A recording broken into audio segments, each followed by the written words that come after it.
Velilerimiz ve Mardinli hemşehrilerimiz, hepinizi saygıyla, sevgiyle, muhabbetle selamlıyorum.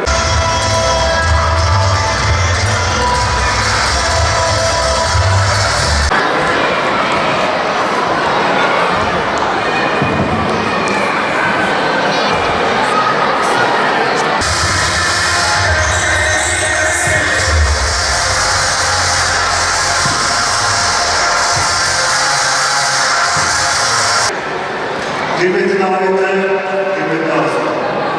Ülkemiz son 7 yılda Cumhurbaşkanımız Sayın Recep Tayyip Erdoğan liderliğinde sanayiden tarıma, enerjiden ulaşıma, eğitimden sanata, sağlıktan spora birçok alanda önemli gelişmeler ve ilerlemeler yapmıştır.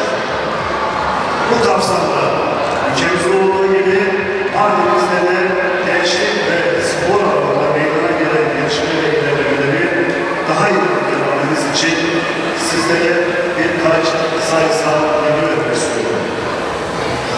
Lisanslı sporcu sayısı 2002 yılında 170 iken, 172 iken 2024 yılında 81.112'ye yükselmiştir. Antrenör sayımız 2002 yılında 6 iken 2024 yılında 76'ya çıkmıştır. Yine 2002 yılında Mardin'imizde bir gençlik merkezi varken bugün ilçelerimiz dahil 9 gençlik merkezimiz gençlerimize hizmet vermektedir.